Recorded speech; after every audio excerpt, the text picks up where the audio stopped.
The sun hung low over the small town of Willow Creek, casting a golden glow across the quiet streets. The air smelled of fresh, cut grass and blooming lilacs, carried on a gentle breeze that rustled the leaves of the old oak tree in front of Maggie's diner. Inside, the clink of coffee mugs and the soft hum of conversation filled the cozy space. Sarah Thompson sat in her usual booth by the window, her 6-month-old daughter Lily gurgling happily in a high chair. Sarah's chestnut hair was pulled into a loose ponytail, and her green eyes, though tired, sparkled with love as she spooned mashed peas into Lily's tiny mouth. "Careful, little one," Sarah murmured, wiping a smear of green from Lily's cheek. "You're making a masterpiece here." Maggie, the diner's owner, a stout woman with grey curls and a warm smile, stopped by the table with a fresh pot of coffee. "She's getting bigger every day, Sarah," she said, pouring a refill into Sarah's mug. "Gonna be running around this place before you know it." Sarah chuckled softly. "I hope I'm ready when she does." Her voice was light, but there was a weight behind it, a quiet strain that Maggie noticed but didn't press. Sarah had been coming to the diner for months, ever since she'd moved to Willow Creek with Lily. No one knew much about her past, only that she was a single mom, working long hours at the local library to make ends meet. She kept to herself, polite but private, her smile a shield against questions. Across town, in a sleek office tower that stood out like a stranger among Willow Creek's modest buildings, Ethan Caldwell sat at his mahogany desk. The billionaire CEO of Caldwell Enterprises, Ethan was a man of sharp suits and sharper ambition. His dark hair was neatly combed, his blue eyes focused on the spreadsheets glowing on his computer screen. At 35, he'd built a tech empire from the ground up, but Willow Creek was his retreat, a place to escape the chaos of the city. His family's old summer house was here, and though he rarely visited, the town held a quiet charm he couldn't quite shake. Ethan's assistant Clara knocked lightly on the door. "Mr. Caldwell, your 3 o'clock is here," she said, her tone crisp but warm. "Send them in," Ethan replied, barely looking up. His days were a blur of meetings, contracts, and decisions that moved millions. Yet, as he glanced out the window at the sleepy town below, a faint restlessness stirred in him. Something about Willow Creek felt unfinished. A year earlier, Sarah had lived in a different world. She'd been a junior accountant at Caldwell Enterprises' city headquarters, her days filled with spreadsheets and deadlines. Ethan had been a distant figure then, a name on memos, a voice in boardroom meetings she'd only glimpsed from afar. They'd crossed paths just once, at a company fundraiser. She'd been serving drinks to make extra cash, and he'd paused by her station, his eyes catching hers for a moment longer than necessary. "You're new," he'd said, his voice low, almost curious. "Just temporary," she'd replied, her cheeks warming under his gaze. "Helping out for the night." He'd nodded, a faint smile tugging at his lips, and moved on. That was it. A fleeting moment, nothing more. But it had stayed with Sarah, a quiet spark in a life that was about to unravel. Weeks later, she discovered she was pregnant. Her boyfriend at the time, Mark, had walked out when she told him, leaving her with nothing but a rented apartment and a stack of bills. The city felt too big, too cold for her and her unborn child. So she'd packed her bags, taken her savings, and moved to Willow Creek, a place she'd only heard about in passing, hoping for a fresh start. Now, as Sarah sat in Maggie's diner, she felt the weight of that choice. The library job paid enough for rent and diapers, but there was little left for anything else. She'd learned to stretch every dollar, to sew patches on Lily's onesies, to smile through the exhaustion. But late at night, when Lily slept and the house was silent, Sarah wondered if she'd made the right choice. Willow Creek was kind, but it was small, and opportunities were scarce. She wanted more for Lily, a future without worry, a life where dreams weren't clipped by a paycheck. The seasons turned gently in Willow Creek. Summer faded into fall, then winter, and by the next spring, Sarah had settled into a rhythm. She worked mornings at the library, shelving books and helping kids with their homework, then spent afternoons with Lily, reading to her or walking through the park. The townsfolk had taken to her, offering hand-meat downs for Lily or a warm meal at the diner when Sarah looked too tired to cook. It wasn't much, but it was enough to keep her going. Ethan, meanwhile, found himself returning to Willow Creek more often. The town's simplicity was a balm to his restless mind. He'd started noticing the small things. The way the bakery's bread smelled in the morning, the chatter of kids on their bikes, the way the diner's neon sign flickered at dusk. One afternoon, on a rare break from work, he stopped by Maggie's diner for a coffee. That's when he saw her.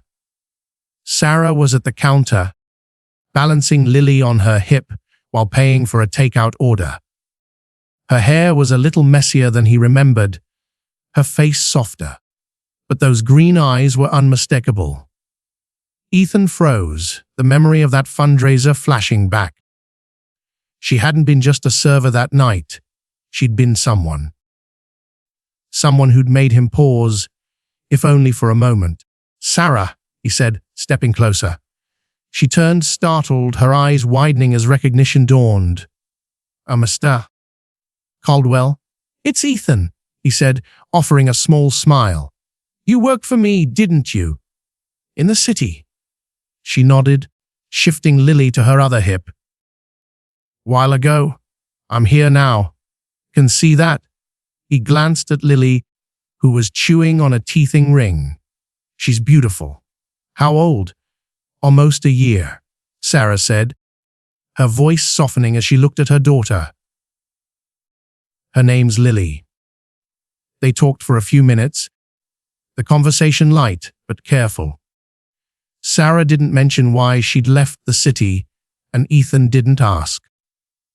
There was something fragile about her, like a bird that might fly away if he pressed too hard. He paid for her coffee, insisting when she protested, and left with a promise to stop by the library sometime. Over the next few weeks, Ethan found excuses to visit the library. He'd bring a stack of business books, claiming he needed them for research, but he'd linger, asking Sarah about her day or making Lily giggle with a funny face. Sarah was cautious at first, her smiles polite but guarded. She'd learned to keep her walls up, to protect herself and Lily from disappointment. But Ethan was kind in a way she hadn't expected. He listened when she talked about Lily's first words or the way the library's story hour made the kids light up. He never pushed, never asked for more than she was ready to give. One evening, as the library closed, Ethan offered to walk her home. The air was cool, the sky streaked with pink and orange. Lily was asleep in her stroller, and the streets were quiet, save for the distant hum of crickets. "You like it here?" Ethan asked, his hands in his pockets as they walked. Sarah nodded. "It's good for Lily. Safe. People look out for each other. But," he prompted, sensing the hesitation in her voice. She sighed, her breath visible in the chilly air. "It's hard sometimes. I want her to have everything. School, college, a chance to see the world. But I'm just me.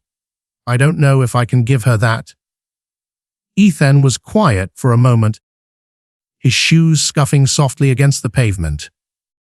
You're doing more than you think, he said finally. She's got you? That's a lot. Sarah looked at him, surprised by the warmth in his voice.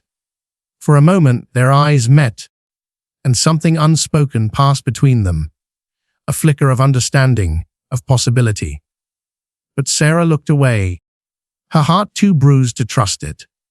Summer came again, and with it, a heat wave that left Willow Creek shimmering. Sarah's routine held steady, but Lily was growing fast, her toddling steps turning into a determined waddle. Sarah's days were fuller now, her nights shorter, but she felt a quiet pride in the life she'd built. Ethan's visits became a regular part of her week, his presence a gentle constant. He'd bring small gifts, a book for Lily, a coffee for Sarah, and she'd started to let her guard down, bit by bit. Then, one muggy August evening, everything changed. Sarah was at home, folding laundry, while Lily played with a stack of blocks. The phone rang shrill and insistent. It was Maggie, her voice tight with worry. "Sarah, honey, it's Lily. She's been coughing all day, hasn't she?" Sarah frowned, glancing at her daughter. "Yeah, but it's just a cold, I think." "Why?" "I was talking to Dr. Harris at the diner. He said there's a bug going around, bad one. You should get her checked, just to be safe." Sarah's heart clenched. Lily had been fussy, her cheeks flushed, but Sarah had chalked it up to teething. Now, as she touched Lily's forehead, it felt warmer than it should. Panic crept in, soft but insistent. "Okay," she said, her voice steady despite the fear. "I'll take her to the clinic." The Willow Creek clinic was small, with flickering fluorescent lights and a single overworked doctor. Dr. Harris examined Lily, his face growing serious as he listened to her chest. "It's pneumonia," he said, his voice calm but firm. "She needs to be admitted. I'm sending you to St. Mary's Hospital in the city. They've got the equipment we don't." Sarah's world tilted. The city was 2 hours away, and her car was barely reliable. She had no family to call, no savings for a hospital bill. But she nodded, clutching Lily's hand as the ambulance arrived. At St. Mary's, the hours blurred. Lily was hooked to an IV, her small body dwarfed by the hospital bed. Sarah sat by her side, whispering stories, singing lullabies, anything to keep the fear at bay. The doctors were kind but blunt. Lily needed treatment, and it wouldn't be cheap. Sarah's insurance was basic, barely enough to cover the basics. She spent her nights in a hard plastic chair, her mind racing with numbers she couldn't make add up. Back in Willow Creek, Ethan was in a meeting when his phone buzzed. It was Maggie, her voice trembling. "Ethan, it's Sarah. She's at St. Mary's with Lily. It's bad, pneumonia." I didn't know who else to call. Ethan's stomach dropped. He cancelled his meetings, grabbed his keys, and drove to the city, his mind replaying every moment he'd spent with Sarah and Lily. He'd never admitted it, not even to himself, but they'd become his anchor, a quiet light in his polished, empty world. At the hospital, he found Sarah in the pediatric ward, her eyes red from crying. She looked up, startled, as he approached. "Ethan, what are you doing here?" Maggie called, he said, pulling a chair beside her. "How's Lily?" Sarah's voice broke as she explained. The diagnosis, the treatment, the bills. Ethan listened, his jaw tight, his heart aching in a way he hadn't felt in years. "I'll take care of it," he said quietly. Sarah shook her head. "No, Ethan, I can't ask you to." "You're not asking," he interrupted, his voice gentle but firm. "I'm offering. Let me help." She stared at him, torn between pride and desperation. Finally, she nodded, a tear slipping down her cheek. "Thank you." Ethan didn't just pay the bills. He arranged for a specialist from a top hospital to consult on Lily's case, ensuring she had the best care. He sat with Sarah during the long nights, bringing her coffee, making her laugh with stories of his clumsy attempts to cook. When Lily's fever broke and her cough eased, Sarah's relief was palpable, her gratitude a quiet weight between them. One evening, as Lily slept, Sarah turned to Ethan. "Why are you doing this?" she asked, her voice barely above a whisper. "You don't owe us anything." Ethan looked at her, his blue eyes steady. "Because you matter, both of you. I've spent my life building things, companies, deals, wealth, but sitting here with you and Lily, it's the first time I've felt like I'm part of something real." Sarah's breath caught. She reached for his hand, her fingers trembling as they laced with his. For the first time, she let herself believe that maybe, just maybe, she didn't have to carry it all alone. Lily recovered slowly but steadily. By the time they returned to Willow Creek, the leaves were turning gold again. Sarah went back to the library, but Ethan was there more often now, helping with story hour, carrying Lily on his shoulders. The townsfolk noticed, their whispers turning to warm smiles. Maggie started, setting an extra place at the diner for Ethan, teasing him about his newfound love for her meatloaf. One crisp fall evening, Ethan invited Sarah and Lily to his family's old summer house. It was a sprawling place, all wood and glass with a view of the lake. He'd set up a picnic by the water, complete with a blanket and a basket of Maggie's sandwiches. Lily toddled around, chasing fireflies, while Sarah and Ethan watched, their shoulders brushing. "I've been thinking," Ethan said, his voice soft. "I want to stay in Willow Creek, not just for visits, for good." Sarah looked at him, surprised. "What about your company? I can run it from here, or step back. I've got good people in place." He paused, his eyes searching hers. "I want to be here, Sarah, with you. With Lily, if you'll have me." Sarah's heart swelled, a mix of fear and hope. She thought of the years she'd spent guarding herself, protecting Lily, carrying the weight alone. And then she thought of Ethan, the man-xoa, the quiet moments, the hospital nights, the way he'd made her feel seen, not just as a mother, but as herself. She took a deep breath, her voice trembling with possibility. "I'd like that," she said softly. Ethan's smile was like the sunrise, warm and full of promise. He leaned in, his forehead resting against hers, and for the first time in years, Sarah felt the weight lift, just a little. Years later, Willow Creek would tell their story. The single mom who came to town with nothing but a baby and a dream. And the billionaire who found his heart in the quiet of a small town. They'd talk about the wedding under the old oak tree, Lily as the flower girl scattering petals with glee. But for Sarah and Ethan, the truest moment was that evening by the lake, when they chose each other, not out of need, but out of something deeper. The moral wasn't loud or grand. It was simple. Woven into the fabric of their lives, kindness, given freely, could mend a broken heart. And in Willow Creek, under the golden leaves, two hearts found their way home.